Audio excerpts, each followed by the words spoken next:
Seems fair to me. Fair decision. Yes, he did. Well, if you don't know what fair is, you can't make it. Unacceptable. Any reason.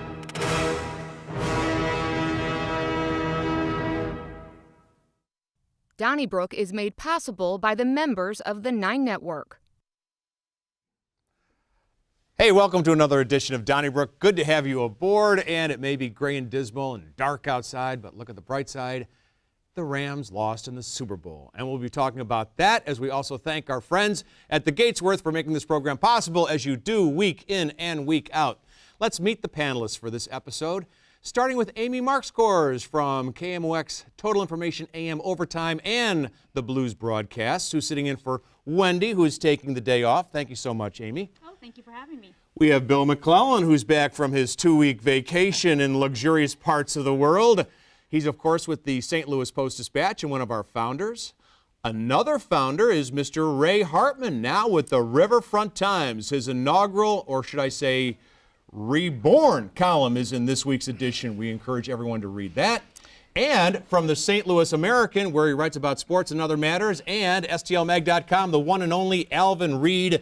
And we'll start with you, Bill. I hope you had a good time off overall. I did. I sponged off friends in Florida, lived in other people's homes, had a good time. That is the way to do it. So maybe some of those individuals were members of Civic Progress or RCGA, because this week, no, okay. It's not surprising maybe that you weren't invited to the Civic Progress after some of your columns in the last 30 years.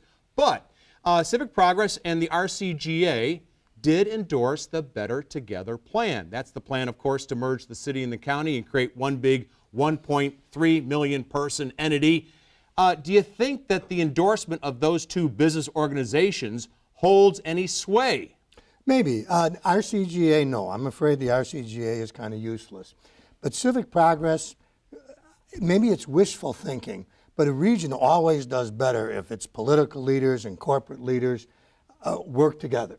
And while I don't like this Better Together plan, I don't like the idea of outstate people dictating what people in the city and the county do, I think it's a good thing that Civic Progress is getting involved, and I like to think that they will have some positive input. Well, I think they're trying to bring as much force as possible to get people to just back away and curtail. I agree with you 100%, especially after working there for the limited time that I did about RCGA. All right. Those were the glory years. Oh, my goodness. Yes, they were. Right, well, we had fortune tellers and all kind of people running through there. But with Civic Progress, I think when all of this started, everybody has to be on board and either get in line or get out of the way. Nobody wants to get out of the way.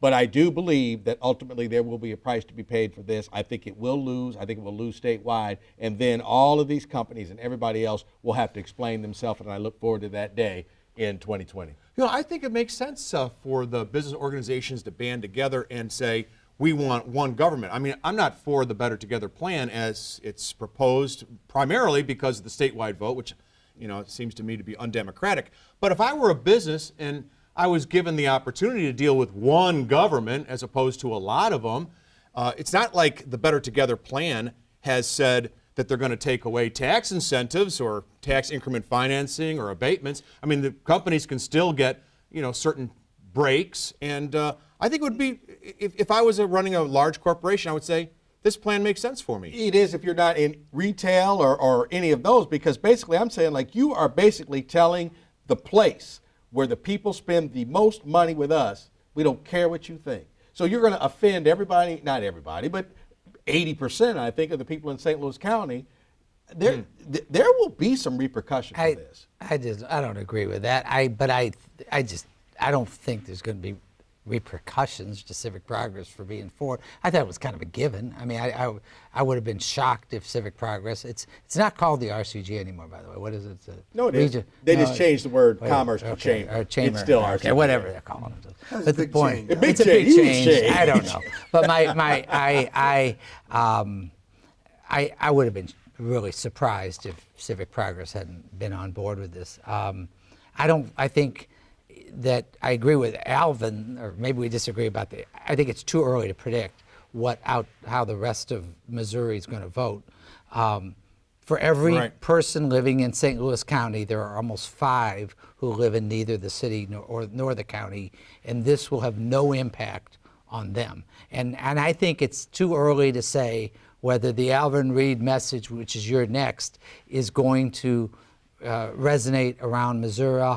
And part of the question is whether there's going to be money spent in opposition to Rex's money, because if there isn't, then Well. so my point is, I don't think this So is going to let's affect the outcome. How about this, Alvin Reid? Mayor Lyda Krewson said that she insisted that, actually a couple of things that she said this week. Number one, along with Steve Stenger, the county executive, the mayor of St. Louis said that there will be, as a result of Better Together, no jobs lost among county employees or city employees. And she also said, apparently at a press conference today at City Hall, that she insisted that the new government be based in downtown St. Louis, and that was one of her non-negotiables. What do you think of that? I think that is the biggest bunch of falderall in the world, and a brilliant man who just started writing a column again for the Riverfront Times, pointed out all just the bald-faced lies that are coming out of there. What are we, 10th? 10th largest city in America, and on and on and on. Well, technically that'll be true. No, Technically it it won't won't be be true. And it's just kind of like, hey, if you're going to lie, go for the big lie. Steve Stenger and Lyda Krewson said no one will lose their job, then what's the point of merging? Okay? That's a lie. The fact that who believes that Lyda Krewson said, like, oh, I won't be for this at all unless it's downtown. Well, give me a break. Well, but let me defend her on that. First of all, she may have said that. I mean, and the leaders might look and say, you know, we're really doing this, the Better Together people, we're really doing this to save the city, so we might as well keep the city government in the city. And as far as the job loss, while it seems silly, you know, they're arguing that there's enough attrition over the years that they can save money that way. So, I mean, here's the way I look at it, though. Right now, I assume that the county executive has a secretary, and I assume the mayor has a secretary. What they just said this week, that if they have one government, they're still going to have 2 secretaries. Even though there's one mayor and no more county executive, no one loses the job. So. Yeah, I don't know how you don't experience job loss while eliminating duplicative services. Isn't that kind of the purpose of it, is that you're able to consolidate and be more efficient and be more economic? So that part of it seems a little sketchy to me. I like the idea of a city-county merger. What I don't like is that this Better Together plan reeks of an elitist, we know better than you, so we're going to take the power out of the hands of the people it directly affects, the people in the city, the people in the county. Step on your heads a little bit for your better good, just trust us. And I think that's why it gets a little sketchy with the business and with civic progress, because then they're kind of straddling that line of, are we going to tell our clients, our customer base, that you don't really know what's best for you? Absolutely. And get an umbrella, because there's a squadron of pigs flying overhead if any of this is true. Okay. Well, and the city-county merger. All right. Can I say real quickly? There would be savings if the city re-enter the county and the city stopped being a county. I mean, the county offices, you just have one set of county offices, and that's always been one of our arguments. Those of us that favor the merger for decades, that you could eliminate county offices. But I think Alvin's right that there's not going to be big savings. I'm sure we'll get a few phone calls on that on your turn, Ray, you and I, later today. Amy, thanks so much for joining us. And there's a story, I think in today or yesterday's paper, about a bill in the legislature, the General Assembly in Jeff City, which would change the current law regarding abortion notification. Now, if a girl or a woman, 18 or under, maybe it's under 18, is seeking an abortion, one parent has to be notified, but now this legislation would say that 2 have to be notified. Do you think that the law should be changed so that, let's say, a 16-year-old girl seeking an abortion should have to notify both her mom and her dad, or it's 2019, both parents? Right, and I'm for it, yes, I'm for this. I'm also going to be transparent that I'm pro-life. Now, it is key that it's not the consent of both parents, it's a notification of that second parent. And also there's an exemption for if that parent has a sexual abuse record or has been abusive and it's not a good situation, you don't have to reach out to that parent. But what it is, it's buying time. You know, before, 20 years ago, you had people petitioning for a 24-hour wait period for abortion in Missouri. Now there's a 72-hour wait period before you can have an abortion in Missouri. And then you have people putting forth legislation that you need to tell the woman of the risks, either verbally or written. You need to tell the woman that a fetus can feel pain if the abortion is happening after 22 weeks. That is in Missouri law. I believe only 13 states have that. And so it's these little incremental steps. And the pro-life movement, which I'm part of in the sense that I am pro-life, I agree with this, and it doesn't have to do really with the parents and the consent. It's buying time for people to think about things before they take the life of an unborn child. And I'm pro-choice, and I actually admire your candor on it, because usually that isn't as, people aren't as candid about why we're doing it, which in this case, I think we're obviously going to just disagree about reproductive freedom. I think it is nothing more than I would argue, an unnecessary and probably unconstitutional hurdle to a young girl. And you can imagine the pain and the stress and the difficulty of a young kid under 18 who has made a decision not to bear a child. And I don't personally believe it's the business of the state of Missouri or any other state to dictate that choice for a girl or a woman, and so I'm opposed to that. But and normally I would be against less government intervention, but that's why, again, this is not necessarily about the consent. It's a battle of ideologies. I think if I believe it's an unborn child is a baby, I'm going to do what I can to save that child, where it's less about a consent form and more what can we do to save lives. If you don't believe an unborn child has the right to life, then you're going to be more concerned about the consent and the government intervention. I think that, a young woman doesn't really need somebody to tell her that, 48 hours isn't enough, or 96, or jump through more hoops. I mean, if as long as it's legal, and I'm glad that it is,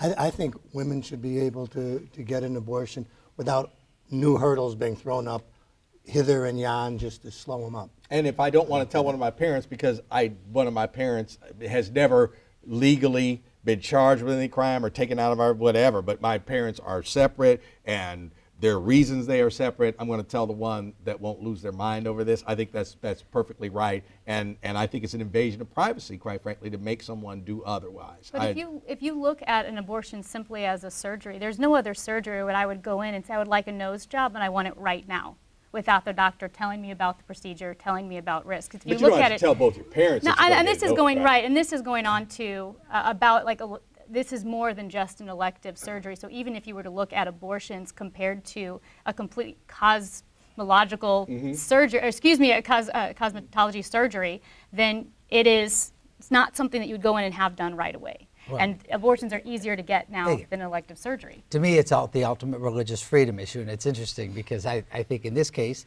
different religions have a different definition of the beginning of life. Don't really want to debate that, other than to say that I think that the last party that ought to be determining this is the government. That in fact it's a religious difference of opinion as to when life begins. Ray, let me ask you. I don't know if it's a religious issue. It might be, but certainly a public safety one. Senator Jamila Nasheed would like to have a red flag statute, and that means that if you are related to somebody, or if you know of somebody who has a mental illness or seems to have some problems, and it sure seems, with his mother on the stand today, Thornton Forster, the man who killed Officer Blake Snyder, had a lot of problems, but he was still buying ammunition and firearms, and no one was stopping him, that there would be some law that would say, okay, you notify the sheriff or the police officer, you tell him that this guy he's a little bit off, and we're going to have to take away his firearm permit, or actually there's no permit in the state, just take away his firearm. Would you be in favor of that? Absolutely. Good for Jamila. That is government intrusion, of course. No, it isn't, and good for her, because there's so much lip service given to, we got to do something about mental health, when they don't want to talk about guns after every mass shooting. Well, if you know, like in the case of this person, if people know, and there's a process, it's judicial. I mean, not that you just can take away somebody's gun willy-nilly, but if you can go through the same kind of process you do now to get a restraining order against somebody, by all means, family members that are concerned about somebody having the mental fitness to have a firearm, absolutely. And yeah, the Second Amendment people can say you're watering it down. The same people that want to say that's watering it down, I challenge them to tell me what amendment doesn't have any restrictions. So, for example, the First Amendment, you can't threaten to kill somebody. So, yes, I think it's a good idea. I think it's a good idea. at me, Mr. NRA, suddenly.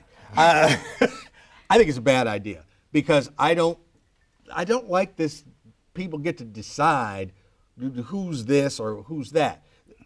The guy, who shot the police officer, personally, I think he should get first-degree murder. I think he should have got the death penalty, okay, if it was possible, because I want to hear it, okay? And somebody could decide, well, he was this or he was that, so let's go take his gun. But the next guy is or gal is even crazier, but they got a lawyer, and they're not poor or whatever. So they get to keep their gun. So who gets to decide whose gun gets taken and whose doesn't? And what you'll find out is nobody got their guns taken in this part of town, but and everybody got to keep who their gets guns. to decide who gets a restraining order against somebody? I mean, the courts, we have a process. a judge it's does, the equivalent but of nonetheless- a restraining order. I don't understand why Wait a that minute, should hold be it. contradictory. I'd say if you go through restraining orders, I guarantee you that most restraining orders are in places that have lower economic That standards might be true, than but another one. Alvin, though, it is true. Prior to 2007 in the state of Missouri, you had to go to the police chief to get the permission to buy certain firearms.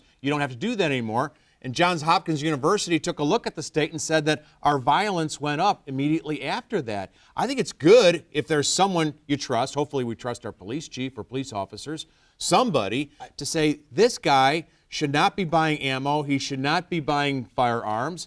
With all due respect. I trust the police chief. I trust the judicial system. What I don't trust is this kind of like overreach that can decide who does and who doesn't get to have a gun. And I hate guns. I wish nobody had a gun. But it is a reality that I don't know.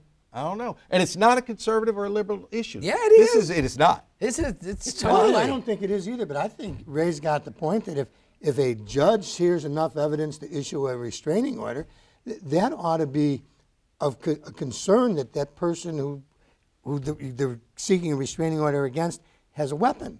I mean, if I was seeking a restraining order, I'd like the judge to say, well, as long as this guy's under a restraining order, I don't want him carrying it. But you go to his house and you take the guns out of his house. Well, admittedly, Alvin, that's a difficult thing to do. Yeah, I don't know how you do that. Maybe that's what I'm saying. All right. Hey, Alvin, I want to ask you about the Rams. They did lose, and I for one, happen to be happy that the Rams lost. I have nothing against the Rams, but it would have pained me to see Stan Kroenke accepting the Super Bowl trophy, the Lombardi trophy. So there you have it. Overall, though, how do you think St. Louis has reacted and displayed itself in the past couple of weeks with our former NFL franchise now in the Super Bowl? Well, I'll tell you what. I raised my glass to those of us who had the Super Bowl square 3-3 because at about 9:30 we won a lot of money. Okay, hey, me too. Woo-hoo. It was embarrassing. It was horrible.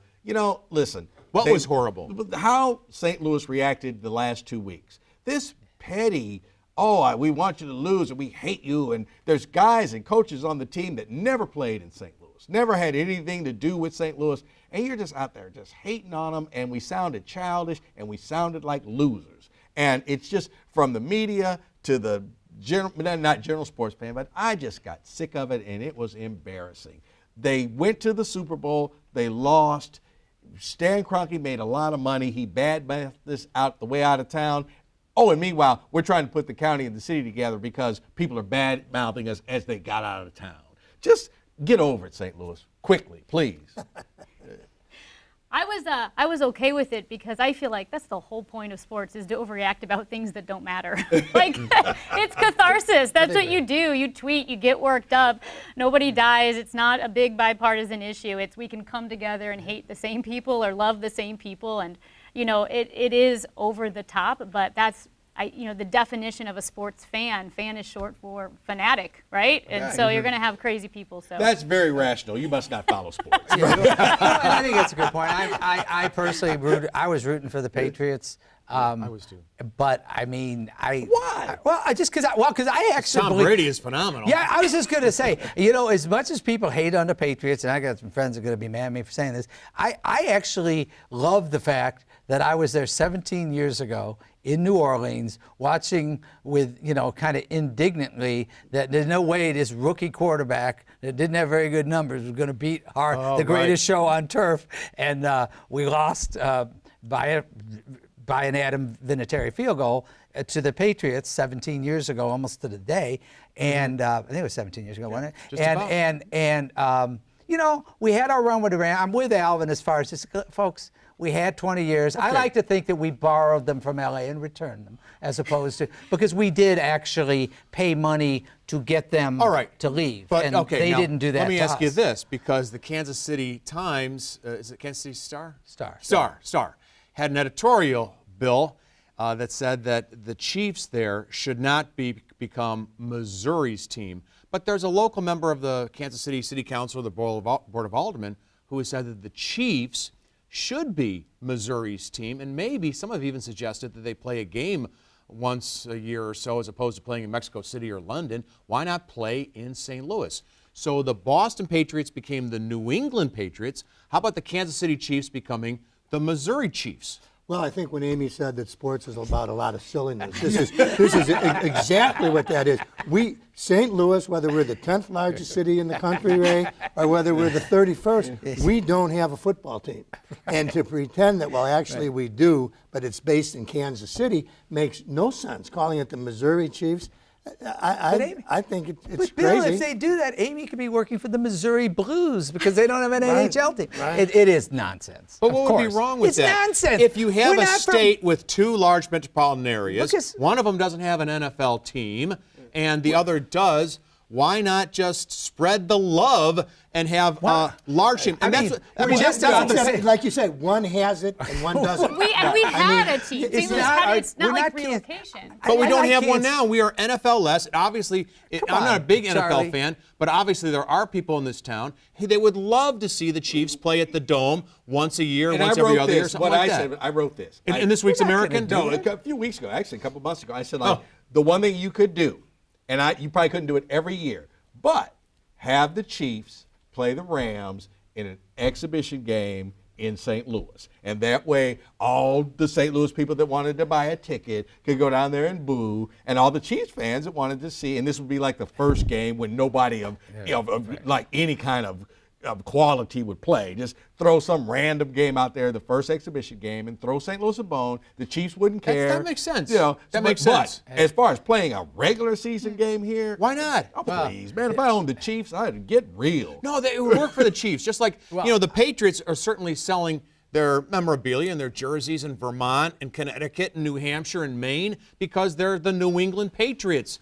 And if you own the Chiefs, this would be a no-brainer for you. No, it would be a brainer. It Well, would. yeah, It would. no. And people in Kansas City would be upset. Well, the Well, Cardinals they playing should. Kansas City. How It's about the absolute- Cardinals playing Kansas City? Well, they have a team. Yeah, That's but I think it's so beyond absurd. Yeah. Really? Any of this, yeah. But I also think that and by the way, the odds of Mr. Kroenke's team coming here once a year nostalgically that's not gonna happen. like Hades Yeah. Comet. But the only thing I could think, if I was a Kansas City Chief season ticket holder, because I was a Rams season ticket holder, if I could be relieved of having to pay full price for that exhibition game, which we had to pay as season ticket holders, I would think that was fine, just because I Okay. thought it was such a waste of money, All right, okay. as it is for the Blues Let's season go to our ticket last topic, though, okay? And I want to go to on this, Amy, because Ben Frederickson from the St. Louis Post-Dispatch wrote a column taking a look at our team that went to New York and visited the MLS, Major League Soccer Commissioner.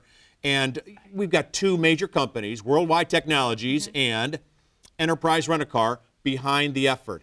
But Ben Frederickson says it's time for other businesses to pony up, to get involved, and to support the MLS franchise. How do you feel about that? I 100% agree with him. You need to have somebody step up. Enterprise has done it. Worldwide Technologies has done it.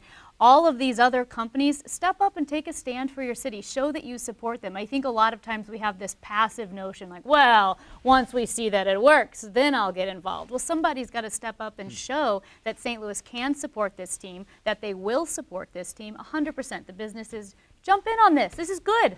One word, shakedown. They went to New York and got shook down. That's what they did. So like, oh no. Oh yeah, you got two companies that will pay all this money, which is good enough. Now get some more people involved. We want more money. MLS is not a league that makes a lot of profit. They make their money by getting new teams and then they divvy up the expansion fee. shakedown. You should tell them, hey, if this ain't enough, then go on to Sacramento or They will, Bud- Alvin. They will go Yeah. on to Sacramento or some other place. But once we merge, we will be the 10th largest city. I agree with Amy. I don't see any reason not to encourage, for a sports writer who lives and dies with this, to encourage local, he's not calling for a tax increase or something, for him to encourage local companies to be part of this. I do worry for us, because I think it'd be good for St. Louis to get this.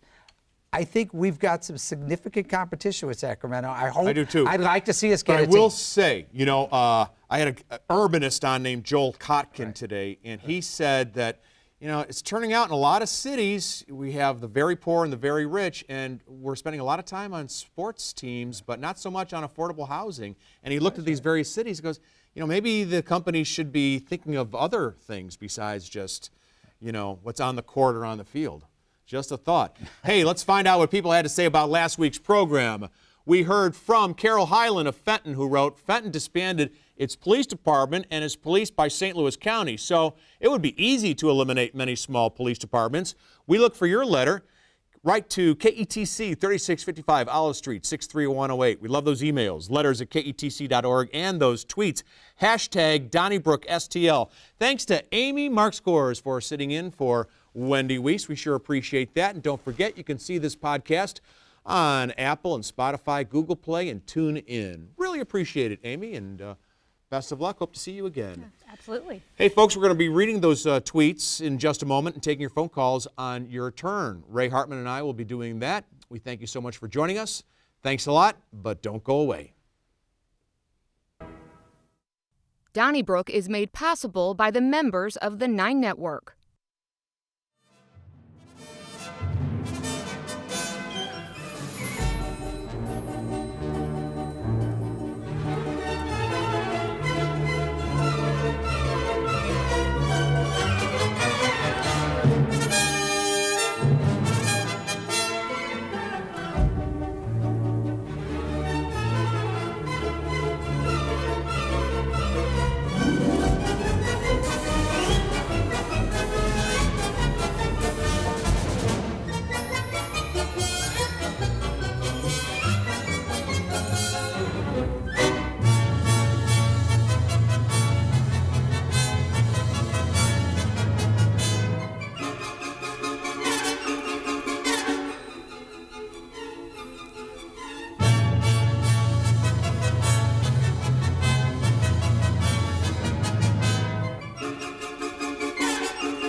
Wow, it's a cold night, but we're looking for your phone calls. So we got some hot topics out there. Thank you so much for joining us.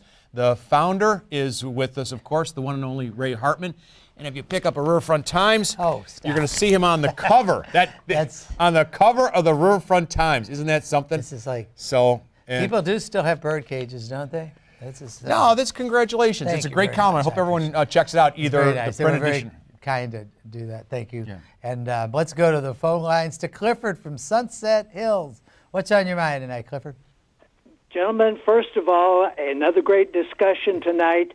And Ray, welcome back to the Riverfront Times. thank On you. page 7, I liked your title, Magic Numbers, and the fact that how stupid does better together think we are. Very good byline as well. I appreciate your position, and about this proposed merger, it's a catastrophe in the making. As I see what the pros super mayor, Mr. Segner, the first lawsuit would be he will be serving 2 years without having been elected. That is one of the first issues that bothers me. Plus, all of the previous baggage that he has bringing with him, the accusations of you had to pay to play. doesn't speak well for that kind of a merger from my point of view. Plus, on top of that, I think the property, if this passes, property in Jefferson County and Franklin County, St. Charles County is going to become very popular. Thank you. Well, interesting point. Yeah, thanks. I've been probably in more one-on-4 defenses of Steve Stenger in the last 4 years. I like Steve and think he's done a good job, which I know a lot of people disagree with. But I will say this: the part of this that makes absolutely no sense to me is the idea that we would not, if this passed, be electing the mayor and the city council at the same time. At the end of if it was going to be 2022, that would be the end of his 4-year term, and it just makes no sense at all that we the people would be picking a city council but not a mayor. It just I don't understand it, and it's not a shot at Stenger when I say that. Thanks a lot. I appreciate the call. Thank you. And on to Bruce in Burns Mill. Hi, Bruce. Hi, gentlemen. Thanks for taking my call this evening. I'm also calling about the consolidation of the city and the county. This really seems to me like it's one man's continued effort to eliminate the earnings tax in the city of St. Louis. I don't know how the city can survive or will survive if you take 35% of their budget away. And that's what will happen with the elimination of the earnings tax. And that provision's included in this ballot language.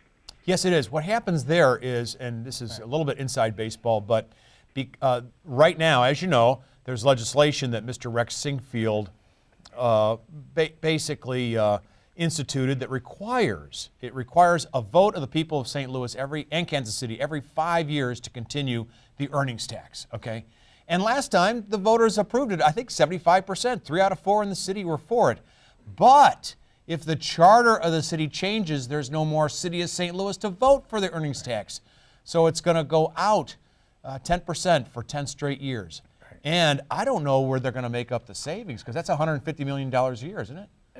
It's something, well, I think one of the larger issues is how it affects the 89 municipalities in the county, because some of them have sales taxes, some of them don't. Yeah. Some of them use them for pensions, some of them don't. And what happens to many of them is they will have to turn to property taxes. And there's Hancock limitations involved in that, but if they're unable to raise sales taxes in the new city, if they go to property taxes, please don't tell me that this no longer affects the public schools. Because if they can raise property taxes, that's money that the schools, which rely on property taxes, won't be able to get if they need to grow. So there's a lot of facts to this that, and again, I have been somebody that's for consolidation, but I don't think you have to do it without democracy. And let's see what everybody else is saying. Is it Madeline next in Jennings? Madeline, welcome to the show. Thank you very much. Right. I'm calling in regarding the merger, and I'm against the merger idea. Mm-hmm. And I have to agree with the female guest that was on with you, Ms. Marxkors. Mm-hmm. It is an elitist idea, and quite frankly, I'm getting tired of the billionaire Rex Singfield trying to run things. It's like the old saying of money talks, money walks. Those who have the money decide for everybody else. I'm trying to figure out with this merger plan why the police departments are affected, but not the fire departments, and why the school districts would not be affected by this when we have all this busing that goes from city students going out to the county. But now all of a sudden the school districts wouldn't be affected by the merger. Does anybody know? I have a suspicion. It could be that the schools are the third rail, and you touch them and you die. Now that the voluntary deseg program you're talking about, the transfer program, interdistrict, that is actually phasing out as we speak. So in the next 15 or so years, that's actually winding down. But as for the police department, I'm not convinced it's going to result in better public safety if you have one police department. Will response times be faster? In Kirkwood, I'm not convinced of it. I happen to be a big fan of voluntary DSAG, and so, one of the interesting things about But that's separate, of course. I understand, and I just said why I think the schools will eventually be affected by some communities having to raise property taxes to compensate for not having sales taxes. But I think there are examples where the city and county have worked together well. I mean, the CVC is a good example on tourism. We've the ZMD, the Zoo Museum District, which should include the surrounding counties, in my view, an example of the city and county working together to support our cultural institutions. So there is a template for this cooperation. As I said, I think they ought to merge, but let's see. It's certainly. I just don't think you have to do it. You've got bi-state, Right. MSD, and the community colleges. Right. They are all working better together, are they right. not? And I guess my ultimate thing is, as I wrote in the RFT, is if you're going to sell this, reasonable people will disagree. I don't think that everybody on the Better Together side has bad intentions. I don't either. I think they mean well, but sell it on real facts. Okay. That's all I'm saying. Let's go to Jim from St. Louis. Hey, Jim. Hi, Jim. Hey, how's it going, guys? I want to talk about St. Louis's reaction to the way the Rams did in the Super Bowl, and I think to a degree it's getting kind of petty. You know, it's kind of like that commercial that Terry Crouppen did. It's like, okay, dude, it's been what? How many years? 3. Enough's enough. Yeah. I agree. I agree. Move on. Let's brag about the great things that we do have. If you've got it, flaunt it. We've got a lot of wonderful aspects of living in St. Louis, so why dwell on the negative? And I also think that St. Louis, with the loss of corporate headquarters, probably was going to have a hard time supporting 3 top-tier professional sports teams. The Blues and Cardinals, whether they would never say so, definitely benefited from some of that corporate sports pie no longer being eaten up by the Rams. Don't forget my Cleveland Browns, Indians, and Cavaliers. Right. Small town. It can happen, but I'm just saying that I think that we got to move on. You know, it is what it is. Who's next? John from Franklin County. Hey, John. Yes, I worked in Maryland Heights, and a lot of people are forgetting that Maryland Heights and Chesterfield are just barely 30 years old, and both of them were started or got their main emphasis because of poor service from St. Louis County. There was, in the late 80s when we had all the snow, the county only plowed the arterial streets. Mm-hmm. None of the streets in the city were plowed. Police service, to get calls, you were an hour and a half to 2 hours to get answers. And that's the reason that Maryland Heights got started. And in the zoning issues, the county always, Maryland Heights has more apartment units than any other municipality, and they were all dumped there by St. Louis County Planning and Zoning Department. That is good history. Whenever a developer came into town, and Chesterfield was started because they were allowing huge subdivisions to be built out in Chesterfield. So it's a function of service, and nobody's talking about service and all of this. I'm talking about it. Merger stuff. That's a big issue, and I think that's why a lot of people like living in Kirkwood and Webster, because the service is good, and those are actually really excellent places to live. And you have to convince me before you sell the Better Together that will maintain. Well, there was also some really excellent history from our caller. Yes, it was. And you know, a guy named Terry Jones wrote a book called Fragmented by Design that includes some of this that I bet a lot of our listeners viewers would like to read. Thanks. Robert's in South City. Hi, Robert. Good evening, gentlemen. I'm calling to comment about the discussion on the Kansas City Chiefs and their identity for the state. Uh-huh. I lived in Milwaukee for 3 years, and I know that every year the Green Bay Packers would come down to Milwaukee and play a game to a wildly enthusiastic crowd. Right. I think the Green Bay Packers really are Wisconsin's team, and I think the same sort of thing could exist here in Missouri. Thanks for raising the issue. I agree. I really, first of all, I'm a relatively recent cheesehead. In the image, our good friend Joe Holloman is a serious cheesehead, and I'm kind of learning to be one as a Packer fan. But it's a really different dynamic between Little Green Bay and Milwaukee, and we're not going to adopt Kansas City's team. We're just not going to do it. And I think we're just not going to do it. Come on, let's get. We have some tweets. Let's go to the Twitterverse and to Dan Schmitz STL. People complain about the statewide vote. It has to be statewide. We're starting a brand new government. It could be statewide and enabling legislation at the same time. Hey, MD 2097, at least better together is a start, and we can always improve the proposal. Okay, thanks for that. Cool Girl Fusion tweets, it's not pro-life, it's called anti-choice. I personally wouldn't get an abortion, but support females who choose to do so. The notification law or waiting laws seem reasonable to me. And we heard from Dig Libertarians, when do you take someone's firearms away? When a conviction in a court of law takes place, thus due process playing out. Any other conclusion is not only a violation of the Second Amendment, but also the 14th Amendment, and it's that simple. By the way, there are dozens of gun regulations in the United States. Hey, thanks for the tweets. Hashtag Donnybrook STL. Let's go to Crystal in Swansea. Hi, Crystal. What do you say? Hi, thanks for taking my call. I wanted to have what your thoughts are on the parental consent for abortions for young ladies under the age of 18.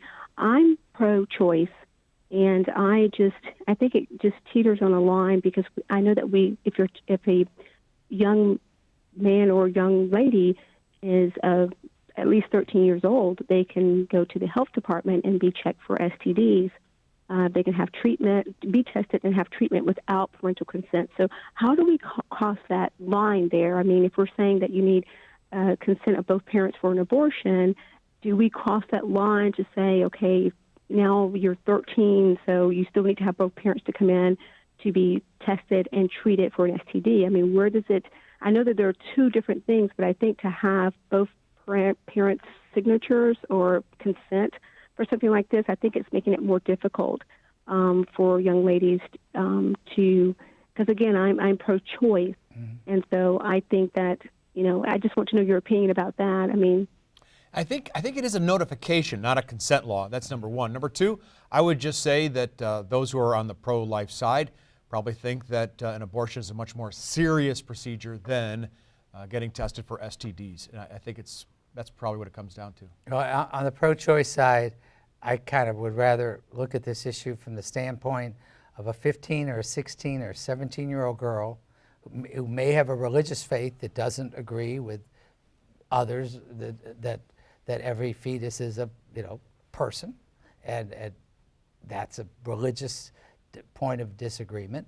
And to tell that for the state to dictate to that 15, 16, or 17-year-old girl that she's going to become a mother, particularly a state that does almost nothing to support the already born, I have a problem with it, and I do. And I respect Amy for the fact that not only the civility, but being candid about the fact that this is, in fact, a way to delay abortion from the pro-life side. And I don't want to get caught up in the terms, but I'm pro-choice, so I believe that it's a woman's decision, and as a practical matter, notifying one parent is quite adequate, I think. And let's go to Eric from South City. Hey, Eric, what's on your mind? Hey, two things. First, I think that the merger is an absolute necessity, but they need to go to back to the drawing board for the implementation and the structure. Okay. But more importantly, as far as the gun situation goes, I think they need to find a number of high-level law enforcement officials who are already proven to be pro-gun, allow them to establish a litmus test, and if you don't check off those boxes, verified, take no action.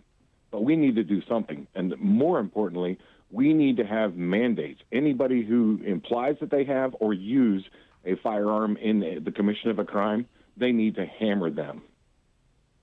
Yeah, I think so. In the reporting about Trenton Forster, who shot and killed Blake Snyder, and the only question is, was he competent to stand trial, and what kind of sentence should he get?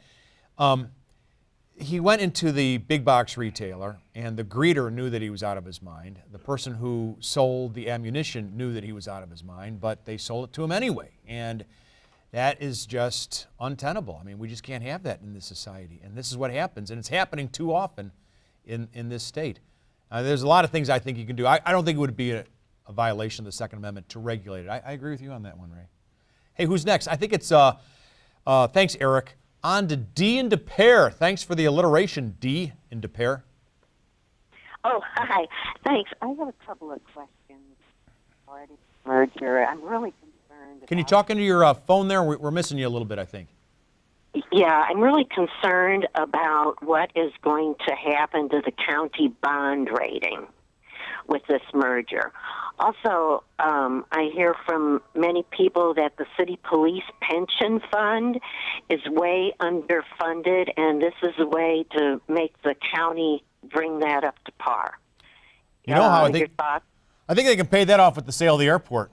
Yeah, well, that's not part of the plan officially, and that's one of the questions. Is a variety of the city's pension debt is one of the issues, and there's a lot of it. Having read the report, you get through. Some of it is all just nice feel-good stuff about how hard they work to get input, and then all of a sudden it shifts to some pretty complex legalese trying to figure out exactly what this plan means. It's not, and so I don't have answers for you on what's going to happen with bond ratings and pension plans and so forth. And as I say, there's a lot of unknowns. It's going to be an interesting conversation for the next 22 months. Oh, yeah. 20 months, whatever it is. Let's go to Gene in Oakville. What's on your mind, Gene? Good evening, gentlemen. Thank you for taking my call. I appreciate that. I'm against the city-county merger for various reasons, but I would like to point out one thing. You said that Civic Progress is endorsing this. Well, I can remember in the 80s when all the businesses endorsed the mall between Famous and Bar and Stixbear and Fuller, drove all of the little businesses out of downtown St. Louis, and now you can't purchase anything beside food between the riverfront and Tucker Boulevard. There's not a store left. Were you talking about the Gateway Mall? No, she's talking about The mall. the mall that was between Famous Bar and Dillard's, Okay. St. Louis Center. Oh, St. Louis Center. Yeah. Right. Okay, and I'm sorry. Right, empty. right. There's not a store Right. down there. Yeah, St. Louis Center was not a successful development by any stretch. That's great. Again, we have a lot of viewers with some good historical perspective. Yeah, don't trust the experts. We I think is what appreciate she's saying. Good point. Yeah, appreciate it. We move on to is it Evan's turn? Evan in South County. Hi, Evan. Hi guys, how you doing? Good. Thanks for taking my call. Thank you. Wanted to touch base on the merger one more time. I know it's probably getting boring. But one of the issues that concerns me, and you raised it earlier, was if the city loses its earnings tax, it occurred to me that Metro is going to be collecting all the sales taxes from all through the city and the county. Yes. I just wonder what direction those sales taxes are going to flow. Well, there's going to be 33 members of the city council who will decide. And it's going to flow to the city. And that's when the county is going to go, what did we do? And maybe we should secede and go to St. Charles. But there's going to be a lot of flight to Jeffco and St. Charles if that goes through and the sales taxes all of a sudden flow east. Well, it shouldn't flow east if certainly a majority, 2 out of 3, maybe 3 out of 4 council members should be in the county, right? If it's 1.3 million population. Well, the whole point of it is there won't be a distinction. I mean, it'll do away with the distinction between the city and county, basically. And again, there's parts of there's going to be winners and losers. And I wouldn't say it's fair to say that the county's all losers and the city's all winners. I think there's that I don't think is at least that's not my argument. I mean, it's more my problems at the moment are with the undemocratic process and the disingenuous statements about city size. But it's a fair point, looking at the earnings tax. Right. If 3 out of 4 St. Louis City voters voted to retain it, right, then who in God's name decides that we're getting rid of it? Well, that's we're getting rid of it because we're getting rid of the city, basically. But no, that's who Rex Singfield actually. So one guy doesn't like it, and so it's going to go away. Because I never heard any politician running against the earnings tax, whether there was Lyda Cruzan or Steve Stenger. Yeah, well, and again, I said it last week. Rex Singfield got the right to do with his money as he wishes. You know, it would, to me, if his views are valid and worthy of public debate, why isn't he ever out? Why isn't he on the Charlie Brennan show? Well, he will about be. it? And so let's see what, maybe he can answer those questions himself. Let's go to Bill from Rock Hill. Hey, Bill, what's on your mind? Good evening, gentlemen. Right. You had mentioned the possibility of the Kansas City Chiefs playing the Rams here in like an exhibition game. Right. Right idea, but wrong teams. Don't have the Rams play the Chiefs. Have the Rams play the football Cardinals. Everybody could come out and just boo their hearts out. They could call it maybe the Boo Bowl, or how about the MFC, Middle Finger Fall Classic. That's an interesting idea. Thanks a lot, Bill. I'm not thinking that if there's anybody less likely among the NFL owners to do St. Louis any favors by showing up than Kroenke, it's Bill Bidwell, who his family, the Michael Bidwell. And don't the forget, Bidwells. the owner of the Kansas City Chiefs did vote to send the Rams to Los Angeles. And don't forget that the Bidwells voted twice, not once, but twice, against allowing the Los Angeles Rams to move to St. Louis. Oh, really? Back in the Oh, 90s. okay, good. Twice. There were Good history. There were 2 votes, and the second one, which was, I think, 24-8 or something, Bidwell voted against the LA Rams moving here the second time. So I don't think that's going to happen. But Bill, good thought, and let's go to the Twitterverse. Mary B. Wilt, for every delay that the legislature puts in place for a woman's abortion, that same time period should be used as a delay to buy a gun. That's interesting. It is. Also heard from Holy Star 77. The red flag is a good idea, the red flag law rather, but let's not kid ourselves. If we're going to be serious about reducing gun violence, we need to strengthen background checks, which the vast majority of the public supports. Agree with that one. And from Lizwell, best thought of the night was Charlie's. Maybe local businesses should focus on affordable housing rather than sports teams. You got a nice shout out from Lizwell. Thanks. Keep the tweets coming to hashtag Donnybrook STL. It's not a unique idea in San Francisco. Facebook, Square, Twitter, a few others are pooling almost $1 billion for affordable housing. I think it's commendable that you suggest. I think you're absolutely on the right track. Let's go to Jack from St. Charles. What's on your mind, Jack? Hey, guys, what's up? You know, everybody's wondering who we should adopt as a football team. How about the one lone voter that voted that we stay in St. Louis, whoever that might be? Who was it? You know? I don't know. Wasn't Kroenke. Was it Dallas? Was it Jerry Jones? No. I don't know. I don't know. Who I don't was. know. No, Jerry Jones was. He was helping against us? No, he was helping Kroenke. Oh, you're right. Never mind. Yeah. What was I thinking? I say, as one of the reasons I decided to become, I've always just kind of liked the Pack, but one of the reasons it's the only municipally owned team. Yeah, the Packers. By the people. Be too bad. It'd be nice if all 32 of them were owned that way, as far as I'm concerned. Let's go to Donna from Afton. Hey, Donna. Hi, Donna. Hi there. How you doing? A couple comments and a question. First of all, I don't think anybody outside of St. Louis City or our county should get to vote on this merger. Secondly, my real estate tax goes up a few hundred just about every year. To me, it's just a way to have the county pay for all the city's problems. And last, who in the heck is this billionaire Rex, and who's pushing this dim-witted idea anyway? All right. Well, he is a successful businessman who started he actually invented the index fund in 1973, and then he had he's self-made. Give him credit. I mean, he's a self-made man. Brilliant. He's brilliant. He can do what he wants with his money, but I think that. But he's the only guy who's really been saying get rid of the earnings tax, and his philosophy is you don't tax things you want to grow, and he also feels that you can't transfer property. It's one thing that can't leave. Jobs can leave. In St. Louis and Kansas City, I think the vote was closer to 80%. Okay, I St. Louis and corrected. Kansas City, well, I think it's in Kansas City and St. Louis. That's an overwhelming public mandate that basically said if you're going to be working in our city by day and relying on our police protection and our streets being in good shape and our fire protection, you're going to pay a little percentage of your earnings. I don't think it's such an unreasonable tax as a lot of people do. But, well, I've been paying it for 31 years. Yeah, I've never really run into colleagues who walk around moaning about the earnings tax. I mean, they might exist, but I haven't And heard people make a lot of inferences too. When I did own the Riverfront Times, which I don't anymore, we moved from the county to city. It wasn't over that. Oh, yeah, right. It didn't mean anything at all. We're out of time. We want to thank you all. Try to stay warm out there, and we will see you again next Thursday night. Thank you so much. Good night.